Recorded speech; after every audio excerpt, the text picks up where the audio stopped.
and more people may join us. Um, my name is Maureen McGurl. I teach in Jamestown, Rhode Island, 7th and 8th grade history. And so I'm here to introduce something that I've been doing for about 20 years. I was introduced to it by my cohort, Mike Trophy, and he gave me lots of opportunities, and I'm really pleased to pass it on. So I'm going to share my screen and desktop. Let's make sure we're on the right thing. Oops.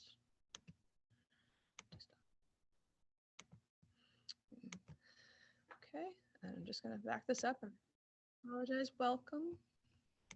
Okay. Okay. So Project Citizen is a program of the Center for Civic Education. I'll be showing you that website because there's lots of resources, and it's put on in cooperation with the state legislatures and supported by the U.S. Department of Education. I'll get into exactly what the parts of Project Citizen are, but first I'd like to acknowledge that today's event is part of Rhode Island's Civic Learning Week, which seeks to empower all of us to see ourselves as participants and change makers in our democracy. And this year's theme is building communities through civics. To confront society's most pressing issues, our democracy must also address the increasing political polarization and loss of trust in our democratic institutions we observe today. The week's free programs, events, and activities are hosted and organized by the Rhode Island Civic Learning Coalition, as well as co-hosted with the Rhode Island Department of Education, the Rhode Island Department of State, the Rhode Island Council for Humanities, and everyone is invited to attend and participate in Civic Learning Week's events, including students, teachers, administrators, policymakers, parents, and the general public. And if you want to learn more, you can see this at ricivics.org.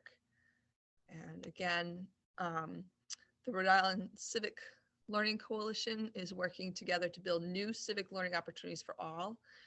It is a multiracial, multi-ethnic, multi-generational coalition committed to ensuring that all Rhode Islanders, including young people and the most marginalized from our democratic system, have equitable access to high quality civic learning opportunities. And again, thank you to our hosts, the Rhode Island Council for Humanities, the Department of State, and Rhode. Okay, so I'm going to start with what is Project Citizen. It's an education for democratic citizenship. It teaches students to monitor and influence public policy, which I think is really important that we give students agency in that. It's an interdisciplinary instructional program for adolescents.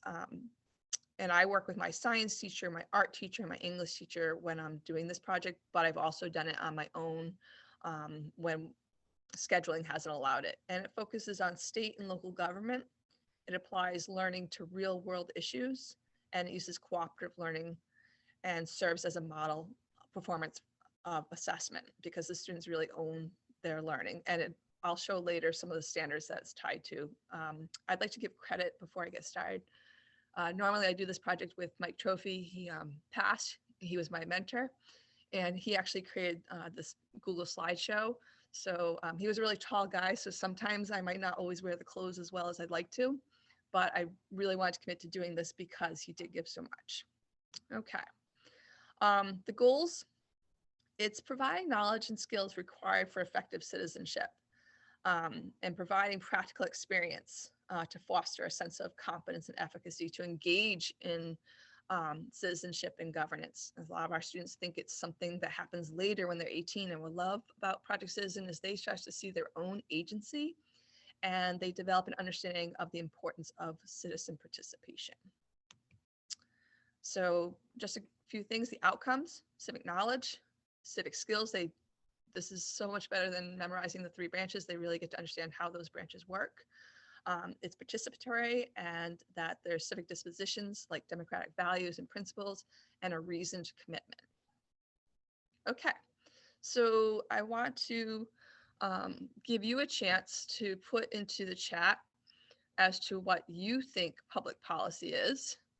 And I'm going to kind of add to this here. So this is something I do with my students They hear the word policy all the time in school, and usually about dress code. So, and I get them to think about this. So we just do a little brainstorming. So if you could share out into the chat some things when you hear this word or word phrase, what do you think of?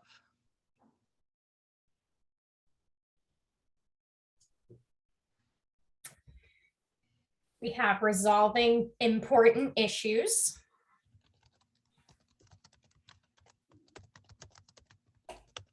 Okay, great. The process of passing bills into law.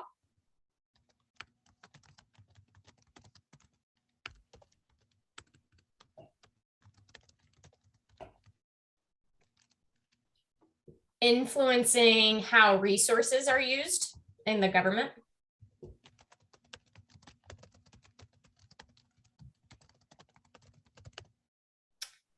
A set of rules and laws that most people can follow.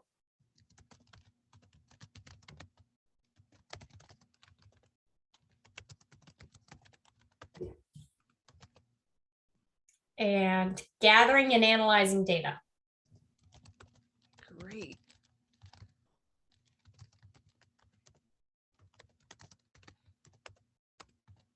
Okay, awesome. And I usually, when I'm doing this with my students, I'll have them do this brainstorm, and then I've shown them like a little video from Larry Gernstein that kind of gets into Gersten, excuse me, let me say that correctly. And they'll usually take some notes of what they notice, what he says are some attributes as well as what it is. And so here's his definition. It's that public policy can be defined as the agreed upon ways that government fulfills its responsibilities to protect the individual rights and to promote the general welfare by solving problems. And I just want to point out, hopefully I can do this without losing everybody. Can you guys all see that? What is public policy?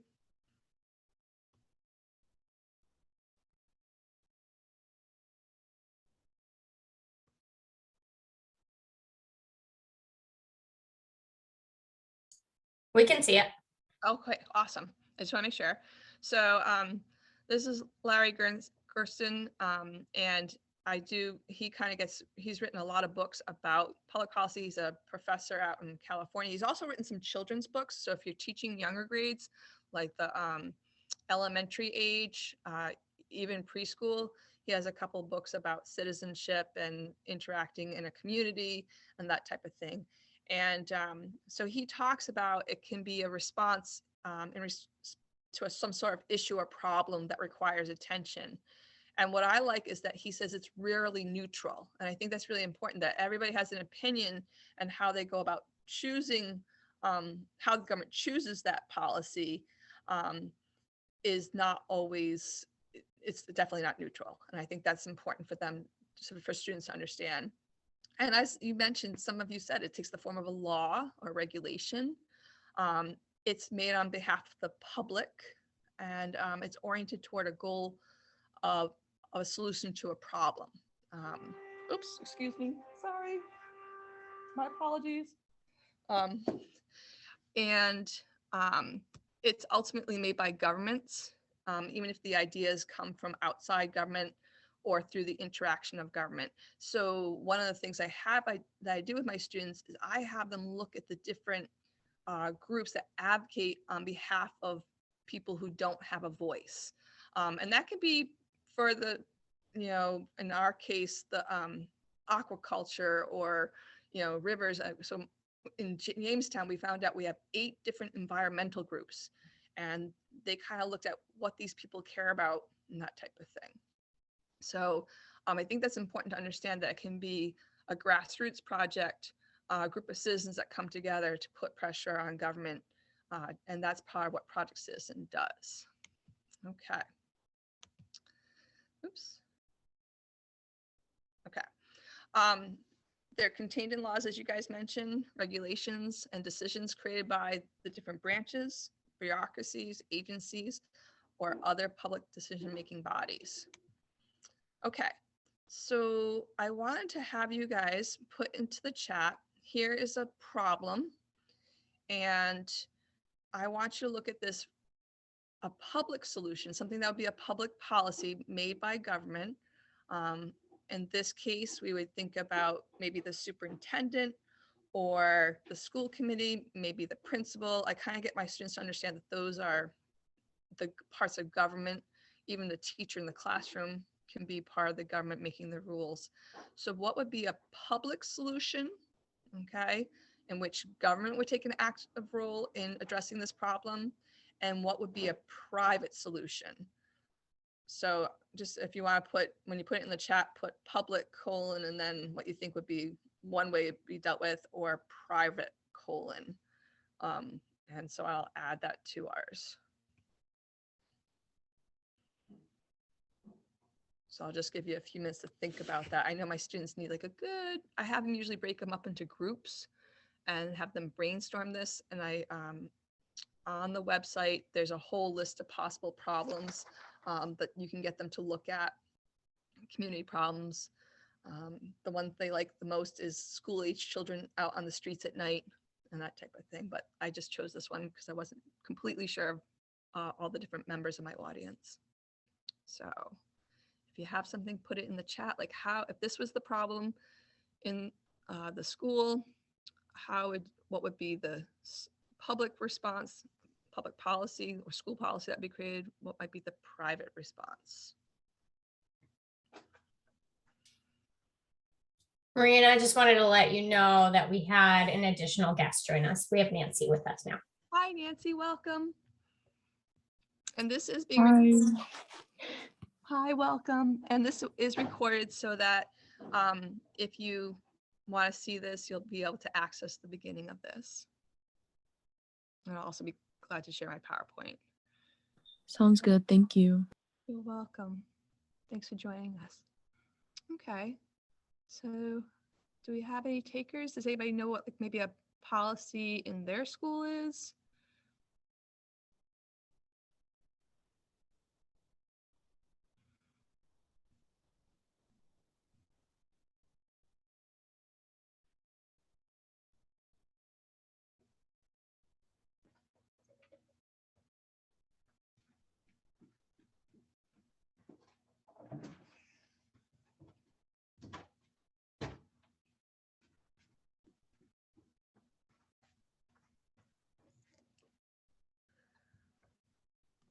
This is the most difficult thing about virtual learning. I can't see anybody. So is my question not clear, or are we thinking? And you can unmute yourself and say, I'm thinking, or you can ask for clarification. Private's tricky for me. We have a couple of comments. Okay. So I want you to imagine, so a private solution is something that's like, it happens once, and let's say like field trips, okay? So a group of parents or students get together and they have a bake sale and they raise money for the field trip, but it doesn't really address the issue of how do we fund field trips? Are we going to make a policy that requires us to put some money in the budget? Are we going to make a policy that all students, like in like Jamestown only has one school, but we have, let's say 4 grades, that all 4 grades are going to have to go on the same field trip. It can't be, you know, one section of first grade goes to, I don't know, like Fort Adams, and another one goes to the Jamestown Historical Society. So sometimes that would be a public solution where it's made by the school committee, okay, and it becomes something that others have to follow. Whereas a private solution, it's just that group of people, and it's just that instance. It's not in perpetuity. It doesn't perpetuate itself to the next group, and the problem is just solved for that moment. Does that help?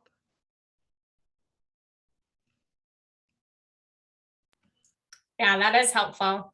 So we have one comment for, and Raul agrees that helps. So we've got one public solution offered, which is a school policy for cheating.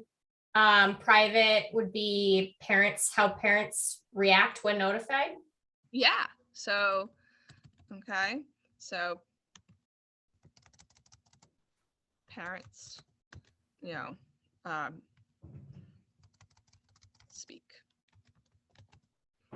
Okay. And so we even looked at our policy, and one is the teacher, speaks to the student, right? And then the next level, ours is a write-up. Oops, I'm sorry. And then sometimes it can lead to no credit. But that's because middle school philosophically thinks of it as a teachable moment. But at the high school, you could lose credit. If you go to college, you can be expelled. So there's an example of different types of policies that are a public solution. So it doesn't matter whether they're my class or in my science teacher's class, there's a policy, and that's the procedure. Does that help people understand the difference between public and private? Because one of the things that's really important is that students are understanding the spheres of influence and also the limits of public policy. Okay. Are there any questions in the chat, or we're good to go? Okay. And if something occurs to you later, just please feel free to unmute and speak up. Okay. Okay. So there's a certain amount of steps with Project Citizen. They work together and they study a problem in their community. And they eventually will propose a solution in the form of a public policy recommendation. And they'll develop an action plan for getting their policy proposal adopted and implemented. So they have to identify who are the stakeholders. And then eventually they'll display their work. Now, for a simulated public hearing, usually I invite members of the community to come hear it. You might choose, I know I'm mentoring a teacher in Vermont, and they use their department, different members of the department to evaluate. I used to use members of the AARP because they're retired and they are really looking to get out, and Mike usually help me with that. So anybody you feel comfortable with bringing into your school, if you're allowed to do that. Last year we did it virtually because we couldn't have people. And it gives students this, feeling of empowerment when they do it. But I understand that at first they're really nervous, but afterwards their usual feedback on it is like, oh, wow, I made that difference. Okay. So I will say to you that the public policy and how you present it, you can have students make boards. You can have students make, a Google slideshow. You can have them do it electronically. There's really lots of ways, but this was the old school way we used to do it. And this is when I used to work with my art department. This is not my project. This is a project from Alabama. And again, on the Project Citizen homepage, you can actually click all these and actually look at the different parts. And I'll show you that website a little later. Okay, so just a reiteration, explanation of the problem, evaluation of possible alternative policies, a particular policy that they're going to agree to, and I'll talk about that a little bit more, about the importance of consensus building, and a presentation of the action plan. And that could be a small, our students made a presentation. It was about the food in the cafeteria, and they made a small presentation to our food service provider, and later to our, in conjunction with our school committee. So sometimes it doesn't have to go outside the classroom. Sometimes it can be with in the school building. Okay, so I'm hoping I'm going to be able to show you this model. And what I'd like to do, I'm going to escape for a minute and no, that's not.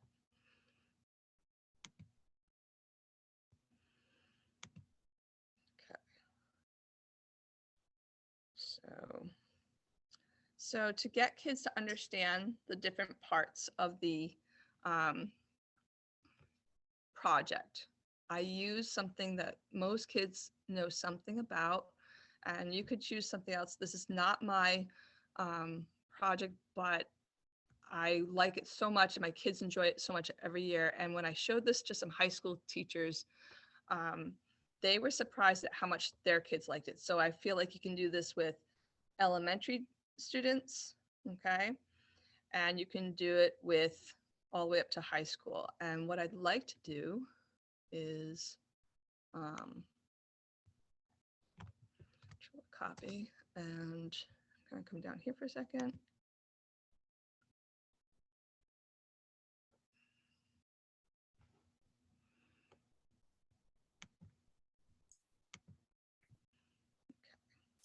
Are you wanting to share the link in the chat? Yes. Okay.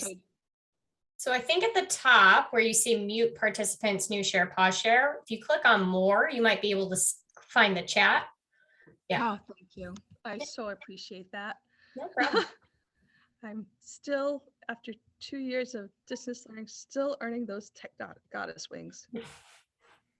And I humbly apologize, and I hope that that comes out as a link. So, and so if you can, it'd be great if you could be able to open this and that type of thing, because this next activity, what I'd like to do is, no,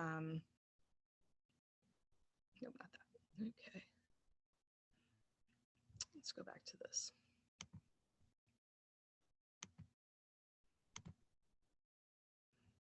Okay.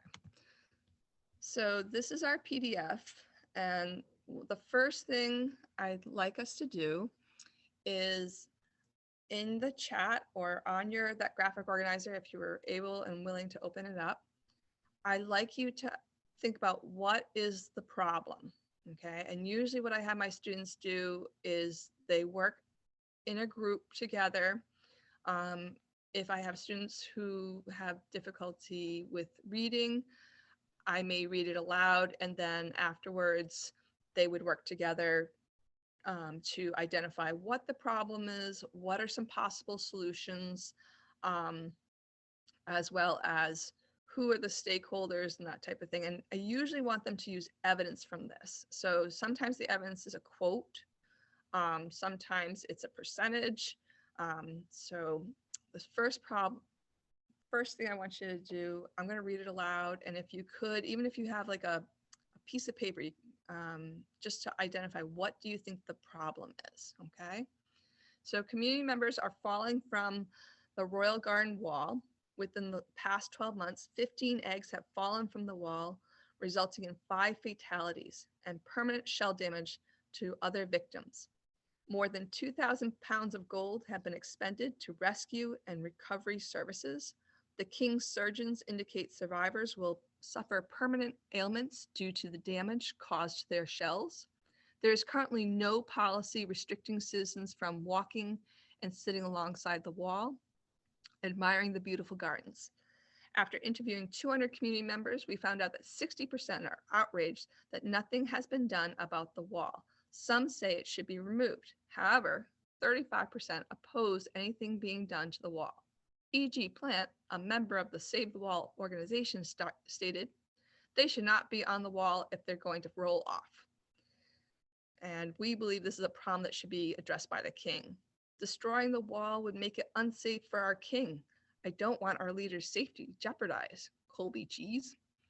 Humpty was such a compliment to our team, and we feel so incomplete without him. Pam Ham, co-worker.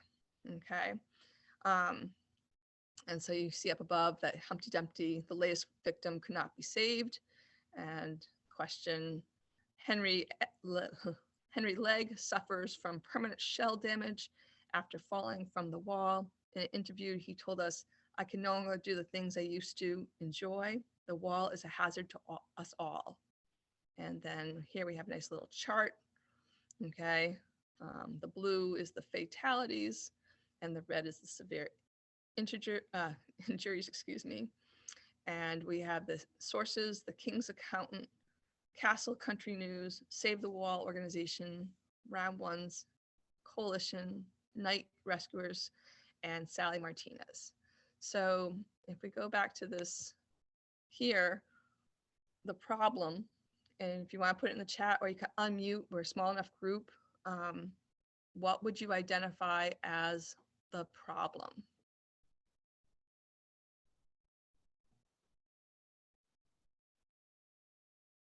I'm just going to go back to sharing this. I'll put this back up. And like I said, you can unmute. And what I tell my kids is, this is a softball question. We're just trying to be able to identify a problem that would, because one of the main purposes of government, okay, is safety and protection, right? So how would you describe this problem? That folks are falling off of a wall and either getting seriously injured or dying. Right. Okay. And so, yeah, so I would just kind of put that in, people falling off the wall and getting hurt. Okay. And is there a policy? No, there Nope. isn't one. Nope. Right. Okay. So sometimes what we discovered, my kids were looking at vandalism in the school, and we discovered we didn't have a policy about vandalism in the school. So sometimes, even though something's a problem, it hasn't had a policy. So what are some of the disagreements that you saw? I'll put that back up so you can see.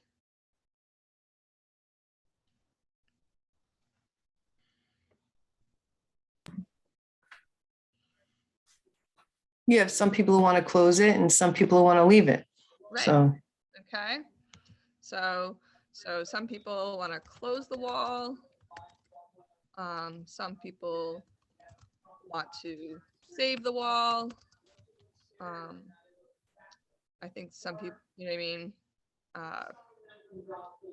Or, that kind of thing. So, and we could go on with it. I think some wanted to destroy the wall. Some want to destroy it. Awesome. Okay. Okay. So now we want to think about what would be some ways that this could be solved. And when I show this next part, okay, sometimes I say to the kids, sometimes kids need a model,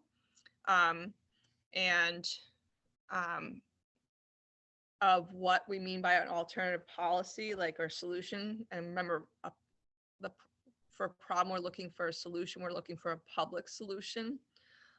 In this case, to post guards at the low spot on the wall.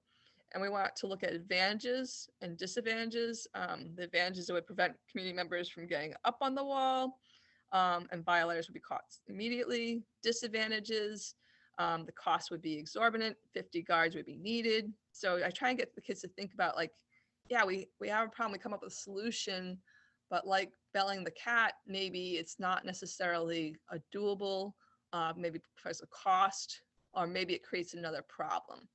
So I'm going to give you just a moment to kind of think of a solution. And sometimes when they're looking for solutions, we actually look at what other cities and towns do. So we were looking at holidays that we have off, and there was a decision to have, by the school committee, to have all of the holidays off. It used to just be Good Friday and Columbus Day, and now we've added a number of other kind of to be more encompassing, more equitable, and that type of thing. So when the kids were proposing this, they looked at other cities and towns and what their policies were. And they went to Connecticut, and they didn't just stay in Rhode Island. They actually looked at other places. So so sometimes looking at what other places have done and then doing the advantages and disadvantages of that is something I would do. So does anybody have a policy that they'd like to propose, that like as to how to keep people from falling off the wall? And I can give you a minute just to think about this. Completely prohibit people from going on the wall. And people from the wall. Okay. How about re-engineering it, fixing it so people don't fall off it? Make it user friendly. I apologize, it's 5 o'clock. My thinking skills, the wall, so it's safer. Oops, safer, excuse me. Okay. What would be the advantages and disadvantages of banning people from the wall? And I'm going to put it back to the our thing here, what they were talking about, what they would lose access to, or The advantage is that you have 100% or you have 0 injuries and deaths. Guaranteed. And the disadvantage is the community doesn't get to enjoy the wall, which I'm sure presents a lovely space and potentially a way to get places. It connects two locations. and remember they mentioned the garden lose access to. Oh yes, the garden. Okay, and we will go on with that. How about re-engineering world? What's the advantage of it? People would continue to have access and it would be safer.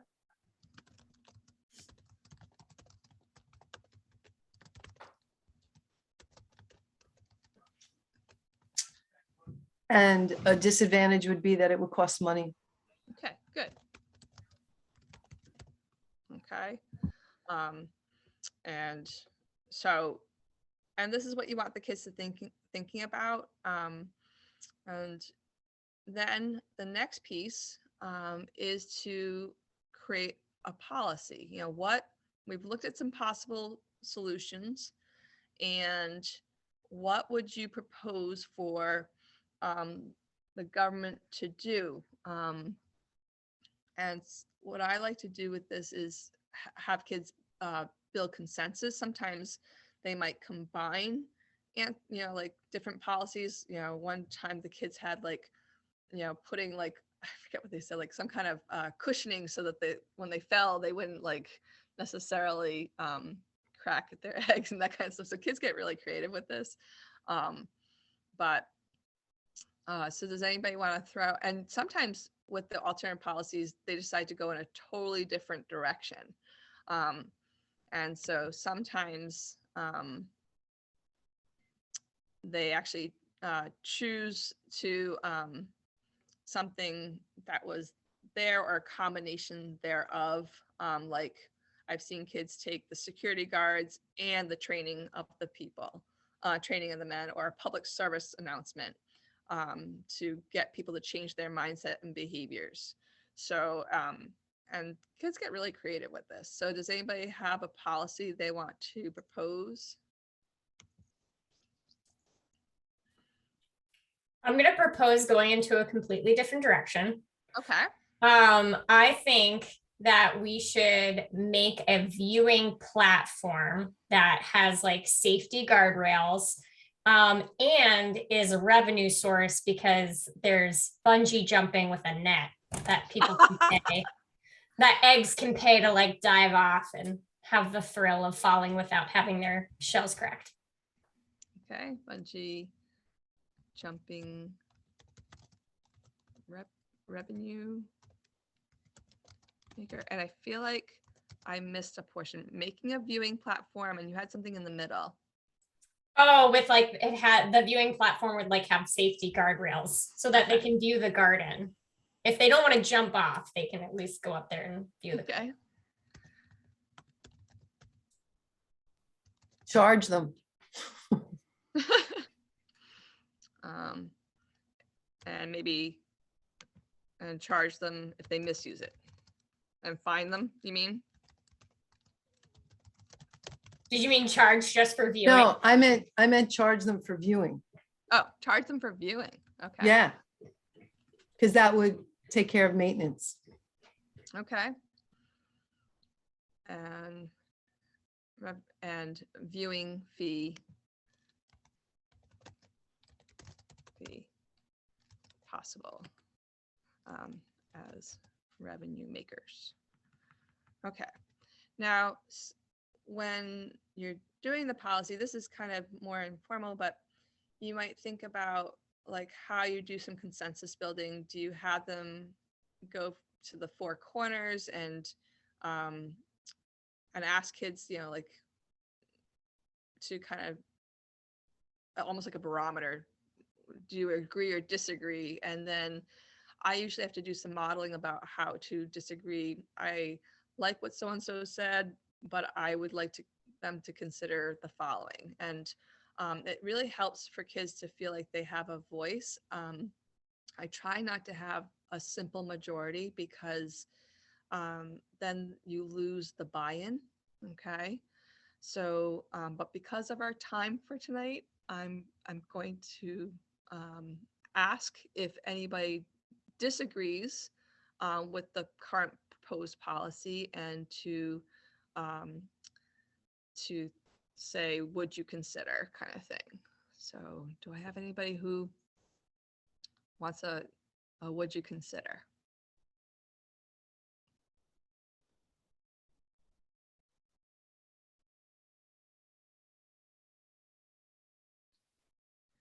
Would you consider doing a additional community survey to see if the bungee jumping idea was really something community members wanted?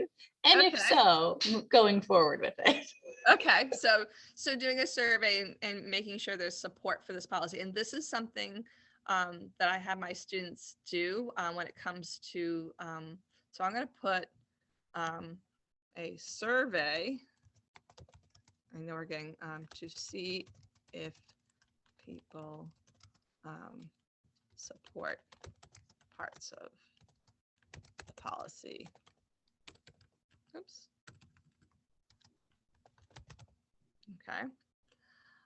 So, and this helps for students to go back and edit. So when they've done what we were looking at, putting air conditioning into our school. And so they invited the head of maintenance to come and talk, and he basically outlined why he would support it and why he wouldn't. And the kids actually went back and revised parts of their policy to include some of his feedback about cost and electrical lines, which they didn't know about, that of what our school could have had for electrical, which was really interesting. So sometimes students do go back and they do revise the policy to once they get more information. So that's great to put that in there. So is it constitutional? Are we violating anybody's freedom of speech,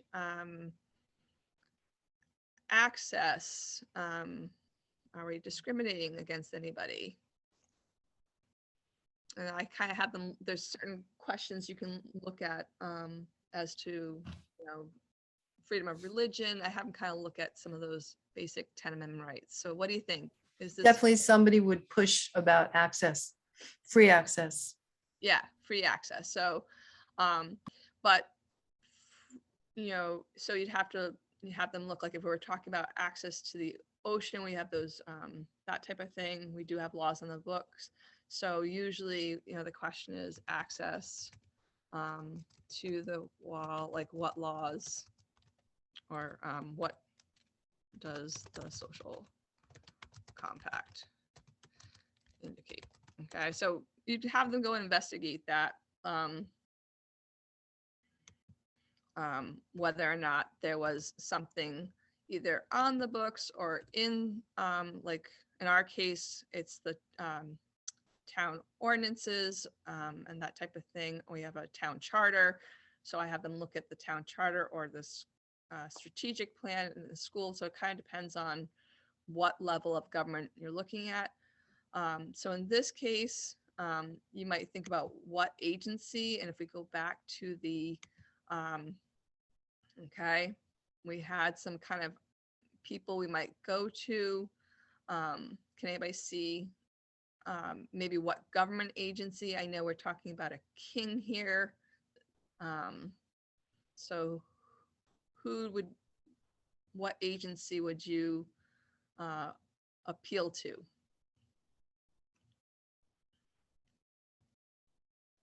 Or person?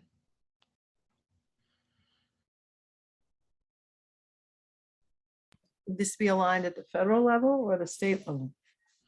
It depends. I mean, it depends on whether you're looking at a kingdom within an empire, that kind of thing. So that's what you have a discussion about. Like Okay. sometimes so let's say something like,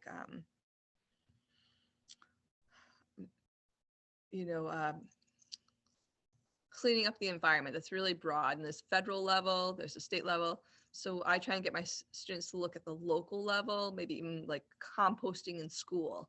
So, and then once they have that idea of who would carry it out, in this case, it kind of hints at it would be addressed by the king. So, but you're right. You want your students to get to think about who would they appeal to, okay? And so that would, depending on the problem, and solution, determines who they appeal to. In this case, it's a monarchy, so appealing to the king, that type of thing. Does that help?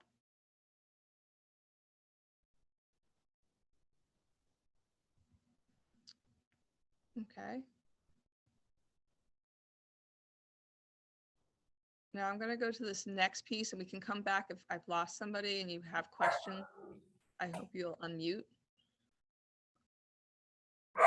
Oops, sorry. That's okay. Who would be your supporters and opponents, do you think, of this? So who might be a supporter of putting guardrails in and doing revenue process? Who do you think within the groups that we see here would support this? I think that if we're looking at it at a local level, the Mhm. town would support it because it's finance, Okay. Good. Good. So I think in that sense, it would be something that's doable because it's not costing them any additional revenue. Maybe out front, but they'll get the money back by people coming and paying admission. Okay, good. And when we look at some of the people who, like within this, I try and get my kids to go back to some, like when they did their research, if there were certain people that spoke, you know what I mean? We might look at how, Colby Cheese might support it because we're not destroying the wall. Maybe, the Save the Wall organization, might, in this case, might be supporters of it. But like you said, the town and that type of thing. Okay. So, and you want them to think about that as well as the sources. Okay. If we look here, my kids would turn to like the sources down here, whereas it says the King's Accountant, the Country News, and that kind of thing. Does that make sense?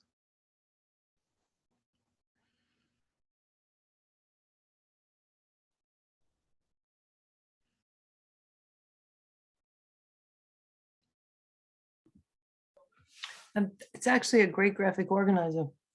Oh, good. This is my way of introducing something to get them thinking about the different parts and what they're going to have to do. And it just, in a way that's I find the kids don't feel overwhelmed by it. And so it's just a way to create like a schemata in their brains to do it. Okay. Okay, so I'm going to go back to, do I have any questions? Stop sharing. Because I don't want to overwhelm people. There currently aren't any questions in the chat. Okay, great. And if you think of something, please let me know. Okay, so one thing that to know, if the standards, if you have questions about how they're aligned, I know that Mike took the time, so I'm sorry, but you can't contact him because he's passed. But he took the time to align each level of, whether it be We the People, which I'm not presenting on, but my buddy in North Smithfield did, but to do also the Project Citizen. For the middle school, there is an elementary version of this about authority, but he took the time to really align each section to what standards, both the reading GLEs. So if you're an English teacher, or it's important in your school system to align these to GLEs, he has done that, and I will, I know I can share this with you because he always shared it. So copy. So can you remind me, like?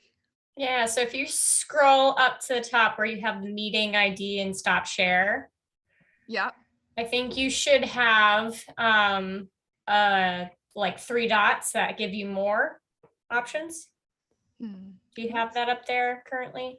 I don't, but I see chat, so I'm going to go click on chat. There you go. There you go. Okay.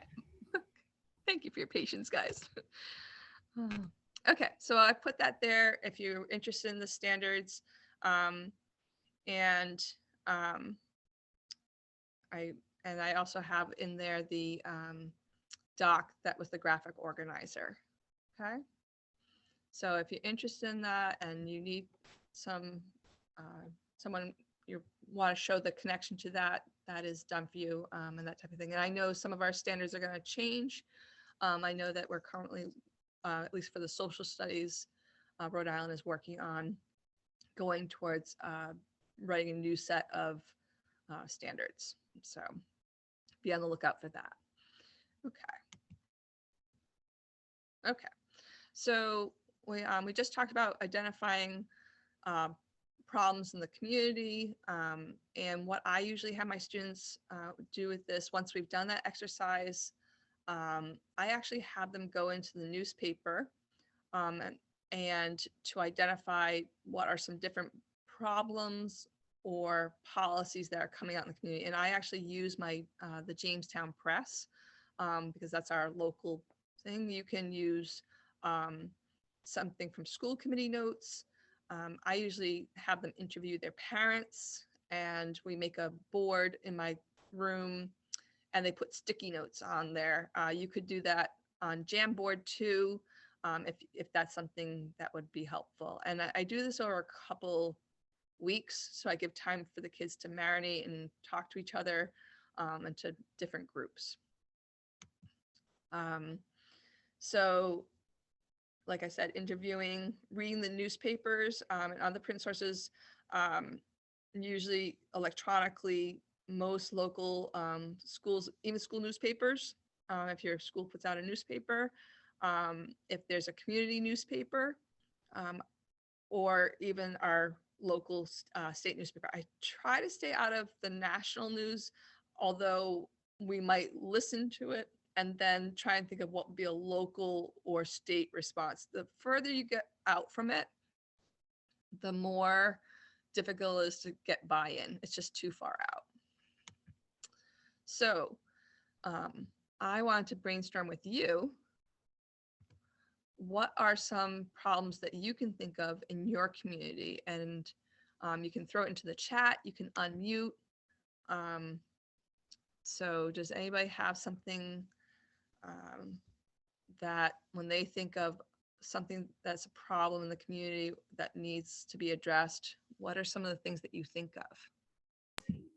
Actually, it's not necessarily in the community, it's in my school building. Yep. We don't have enough outlets in the classrooms for, to sustain everybody having a computer. So I have 2 plugs in the whole room and 27 kids in a room who occasionally have to recharge. So Absolutely. just Especially that's my issue. Okay. And it's important that when we talk about community can be in the classroom, it can be in the school. So I try and get my students to understand that it's not just the town, but there's different spheres of influence. So I'm glad you brought that up. Yeah. Because as we go to testing, state testing, we want to make sure that we have enough outlets and we have enough chargers. Yep. Because you can't even make it up. It's just such, Exactly. you can't even make it up. So Anybody else want to throw it out? I would add affordable housing and also like cost of living that goes with that. And then transportation Okay. as well. And gas prices, yes, Nancy. Whether it's the price of public transportation and if not, if you're driving a car, gas prices. Yeah, I think in Fall River, we looked at transportation to school. They had to rely on city busing. They didn't have school buses. And that was, in most city schools outside of wherever that's how you roll, you take public transportation to school. I grew up in New York and I wasn't on a school bus until I became a teacher. wow. Only if your parents loved you, you took a school bus. But other than that, you were taking the 25 to school. Okay. So yeah, when we think about transportation, we can, think of on the island, this comes up a lot because there's no, like if there's a senior center bus that will take you to senior center activities, but there's nothing for the teenagers under 16. And with working parents, how they would get to places and that type of thing. So they talk about transport because we don't, our bus, the public transport, the RIPTA only goes to a portion of the islands. The north end can't access it. And so those are just some things that how you can take a big issue and try and make it more to the local or even on the state level, like where do they put bus routes and who's not considered and that kind of thing. Does anybody else have some things that they think of?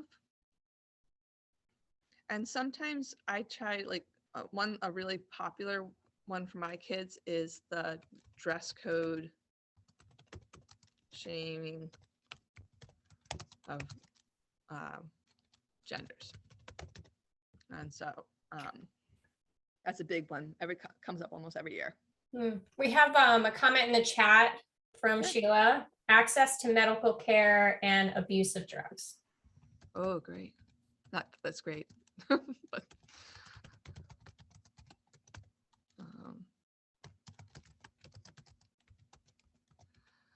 oops, sorry. So when we looked at this a couple years ago, vaping was the big thing, and that they looked at. And so we looked at how our school policy didn't even address vaping because it hadn't been thought of. So sometimes there's a policy on the books regarding smoking or alcohol, but there's nothing there. And then we look at access to medical care and that type of things. So we local island was the fact that we don't have a pharmacy on the island and how people access that. So great. And so oops, just so everybody can see that. Okay, so this is what you do. You start to brainstorm and you have kids interview, and I put them up on the wall, and then um, I wanted to ask you, what kind of resources would you use to help your students? So once they've done this brainstorm, what are some resources that you would use to help your students to get more information about these topics? Or it doesn't have to be ones we just brainstorm, but that's just to help us. Don't you think it would depend on what the topic is? So if I'm looking for plugs, I'm going to, the principal or the maintenance department to try to find it, get information about that. I think it depends on what the problem is as to where you go Yep. to get does. it. And that's part of the thing for the kids, figuring out where you go to reconcile some of these issues. Right. So usually we'll brainstorm the possible people who we would ask for, and we might do that in small group. Or if I have more dependent learners, we might put each problem up there and kind of do a brainstorming. I really, if it's safe for you, encourage you to invite members of your community that are related to it to speak. I've had my kids were looking at parking at the town beach, and we invited some of the town council members who sat on the committees to come and talk to them about like a little bit of the history and that type of thing. So I do encourage that. And you're right, it depends on the problem. And sometimes what I find helpful is school committee notes. Usually I'm just gonna go with this, amount of plugs. Usually there's like a plan for the building about improvement, and see if that's been something that's been discussed, if it's even on their radar, and that type of thing. And I'd also look at what do other schools have this problem, or that type of thing. So they might look at every town has to post its school committee notes. It's, the Rhode Island, the Secretary of State actually keeps them up there. And you can go, you have to know a little bit about maybe when it was talked about. So sometimes I'll do like a little bit of, I'll have to search in like the Jamestown Press, see if that topic came up in the, maybe in the Province Journal, kind of do, check that out. Sometimes like NPR will do, we have the local, and they'll have been discussing this. They'll have a discussion about something of a topic, and you can search that by topic. Does anybody else have some sources that you think would be good for your students? And it doesn't necessarily, I know it depends on the topic, but you could say what the topic might be and then a source that would be helpful.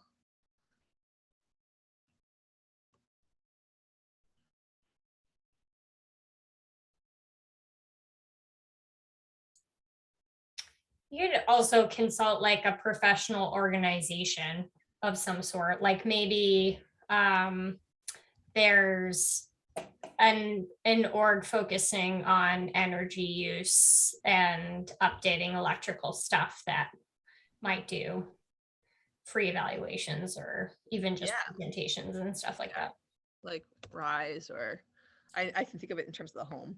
But I also just got something from the electric, from Narragansett. I'm going to say the wrong thing, Narragansett Electric, and they do programs. And a lot of these places, whether it's the utilities of the electric utilities, or if you're looking, a lot of these agencies have a public outreach.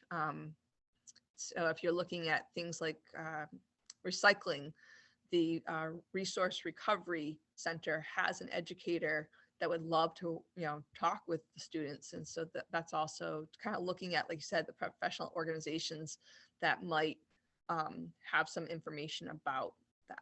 Awesome. Okay. And if you think of something else, you can always put it into the chat. So when you're selecting the issue or problem with your students, the things I get them to do an analysis of is, does the government have a responsibility to and authority to act on this problem? And this gets them to think about the level of government. And can the issue probably be addressed with a single policy? Because sometimes it's the problem is like, I don't know, I'm trying to think of something that's like a big topic in terms of, I don't know, I'm sorry, it's like 6 o'clock at night. Something to do with the environmental overheating of the planet and that type of thing. So you want to bring it down a little bit to something that's more actionable for them. And so trying to pick a problem that's a little bit smaller and that a particular policy can address. And is it reasonable to believe that the policy can or should be written that will resolve the issue or problem? Is it important to young people? Does it have a direct or indirect impact on them? And these are things like when they're picking it to kind of help them make sure that they're going to have that vested. I don't tell my kids what they to do because I believe they should own it, but I do ask them questions, to make sure to help them pick something that they'll be able to find enough information on. So that comes with the preliminary research that they do. And so when you're selecting that problem, once we've done a little research, okay, this is an old school, it's up on the board. You can do this in other ways, like creating a platform and where you would post it. And so what I have the students do is once we've made a list of different possible topics, I break them up into groups, and they based on who's interested in the topic, and they kind of have to go make a small Google slideshow that identifies the problem that they'd like to do, and kind of look at some of the policies, if there is one, what are some of the solutions that people are considering, and who would be the agency that would be responsible for responding to the problem. And it just gets them to make sure that there's enough information, but also it's a way to introduce the different topics and to where they're going to try to persuade their fellow students to choose just one topic for the whole class, which is really important. My first year doing this, I skipped that process. I just let them each do their own thing. I had 5 different projects. And when I did that, I missed out on an opportunity to teach them about consensus building. And that's such an important skill. So I do encourage that you try and get them to choose one problem as a class after the students have presented. And I do like a barometer style in which kids can respectfully, agree or disagree or try to persuade their fellow classmates to take on a particular problem. So like I said, my suggestion is the barometer discussion, but my question to you is, how would you build consensus? What would you do? Like, you each have different circumstances in where you are. So my question to you is, how would you build discussion? So I'm going to explain what a barometer is. I'm sorry, I skipped that. But a barometer is where we put the different topics in the room, and they can go to a particular, whether they would, which one they support, and then we have a discussion about why it should be the topic to be chosen. I don't do a simple vote. Sometimes I'll put it up on the board and we'll do a talk out and gradually build that consensus. So I apologize that I skipped that. So, so how would you build consensus? If you want to put it into the chat.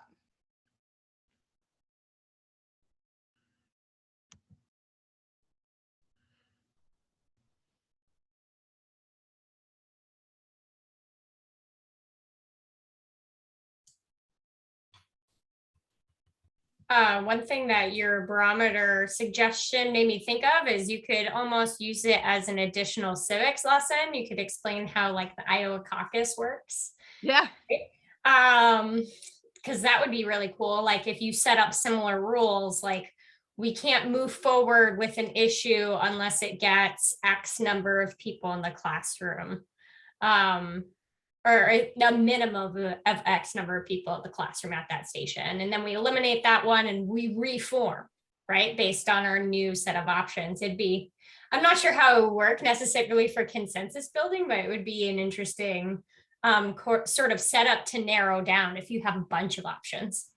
And I actually did that last year. I had each group had kind of put up something on like a chart paper, and the kids walked around, and then we as a class started to talk about, well, how many people are interested in this after you've seen the other possibilities. And sometimes we're able to eliminate it that way. And sometimes we found that some problems were very similar, so we kind of combined. We had an issue with vandalism, and another group had a issue with a lack of school pride. And we found that working those together, we were able to address both interests, which was kind of interesting. And I think my boys last year, who were outnumbered by the girls, they thought they were going to just be outvoted by a simple majority because there were more girls, and they thought they were going to go for the dress code. And through the consensus bill, through the discussion, the group actually agreed to take on the vandalism in the school, combining it with school pride, and that they could all buy into that. So that's a great idea about the Iowa caucus idea. And it really worked. Last year we felt so polarized because of the way we were coming together. I was really nervous about that. So I was glad that that worked.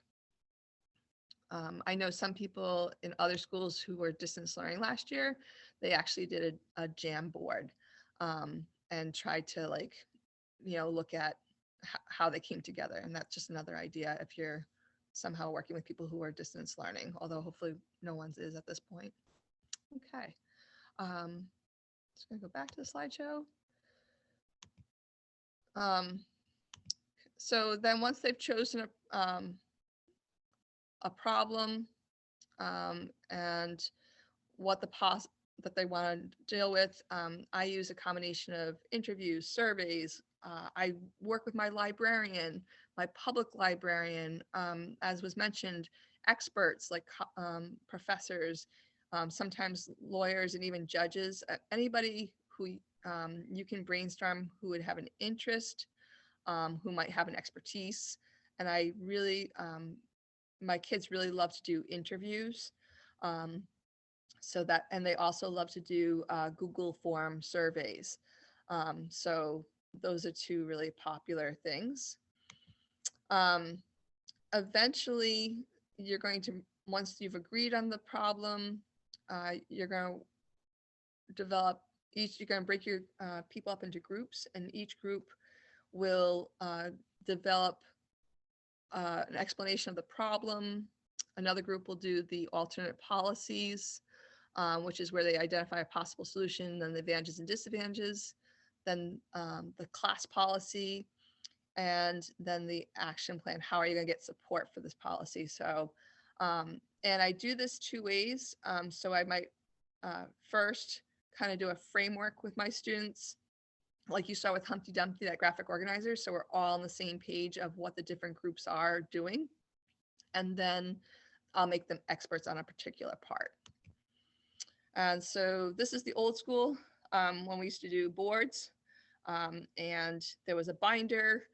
We've gotten more into doing the Google slideshow because of not being in person, and also students are more willing to revise it because it's easier to do that on the computer. But I do have some students or classes that really wanted to do a board, so we did a board last year. So I want you to know there's different ways to do that.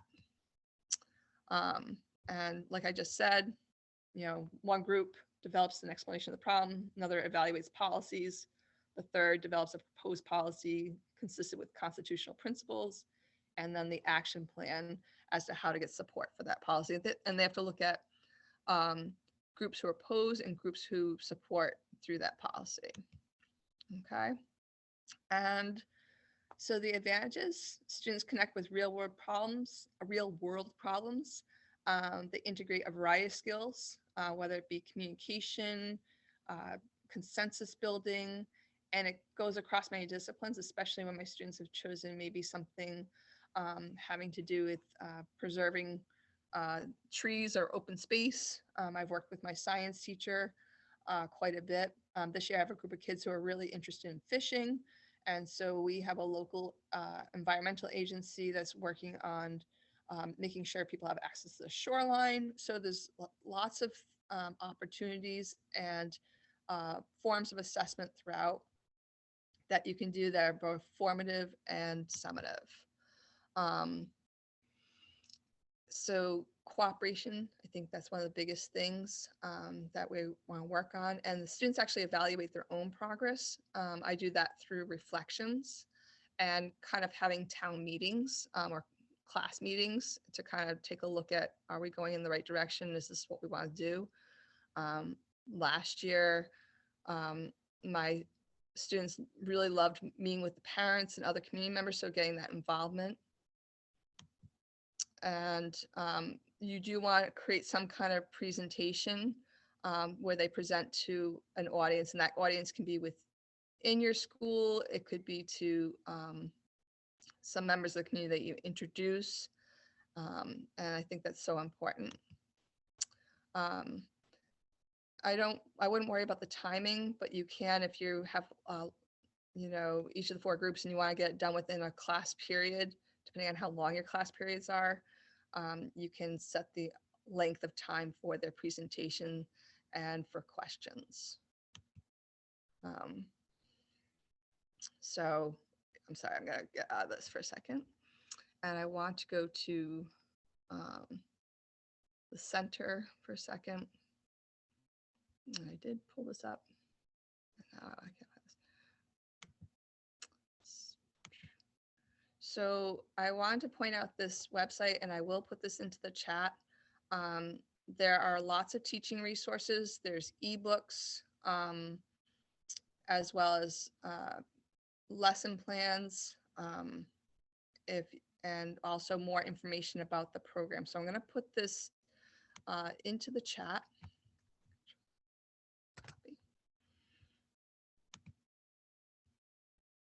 Oops, I've lost the chat feature. So I shared civiced.org in the chat, and I can find this teaching resources one and share it for you. Oh, I so appreciate that. Thank you. Okay. Okay. So I want to go back to stop sharing. Okay. So I want to stop it there and give some opportunity for some questions. And if I can clarify anything, I want you to know that usually I do this over a 1-week period. So to do this in like an hour and a half, I was really picking and choosing and hoping I gave faithfulness to the process in an overview, but also having you guys not listen to me talk for an hour and a half. So if you want, you can unmute and ask questions, or you can put it into the chat if that feels safer. And just because this is a really great program. So much, Maureen. I had one question around, I think very early on, you mentioned engaging across different disciplines like science teachers, and just if you had any examples of how you sort of coordinate that at a school level to bring different teachers and classrooms together. So I teach in a middle school, and we have common planning time once every 6 days. So that in every other day rotation. So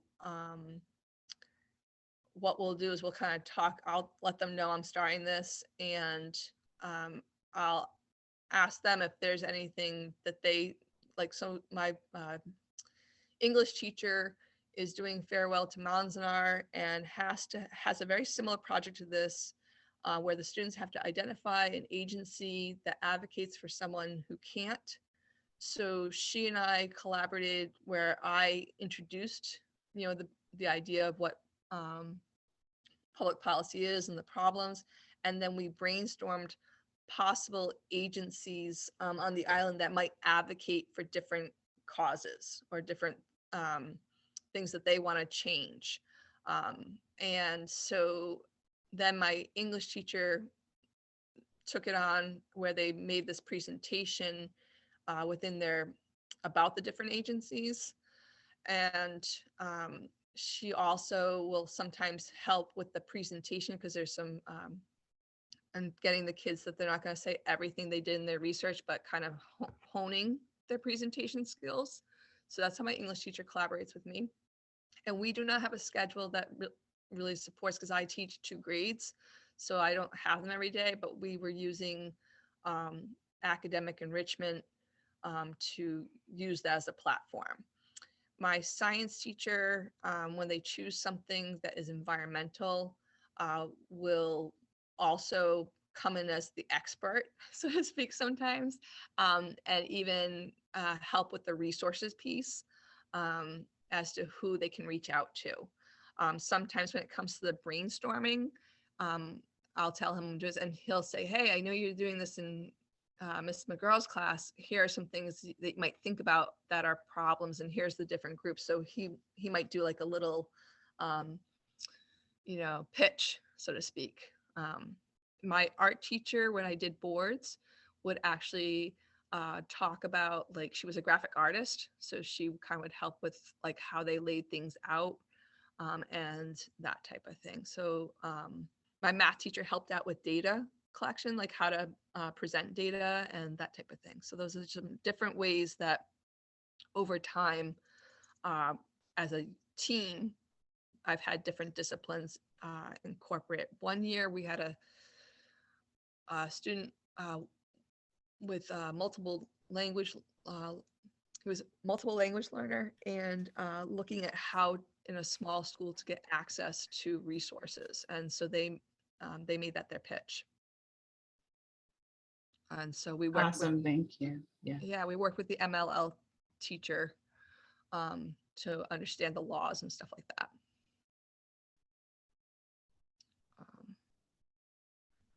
Anybody else?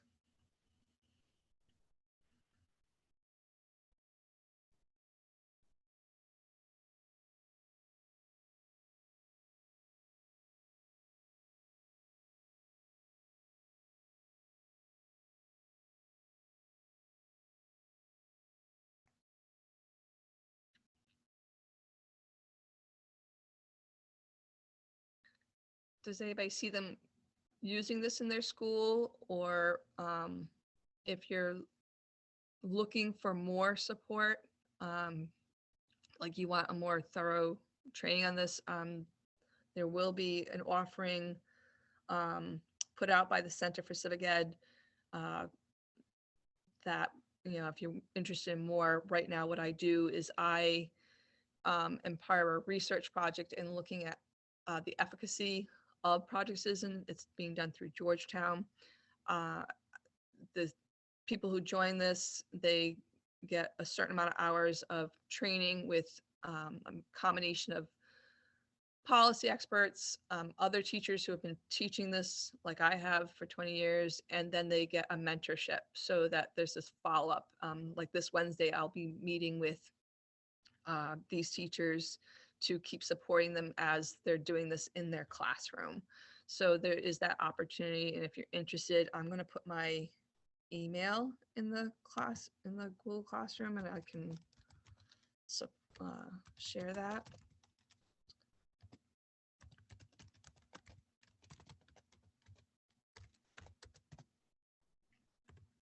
And so, because like I said, I did condense something, and I hope I gave enough felicity and information and was worth your time. And I appreciate that you came, in the evening like this. So thank you very much, and for your patience. Thank you so much. Thanks very much, Maureen. Thanks for sharing. We appreciate it. Oh, thank you. Have a great night. You too. Good night. Good night. So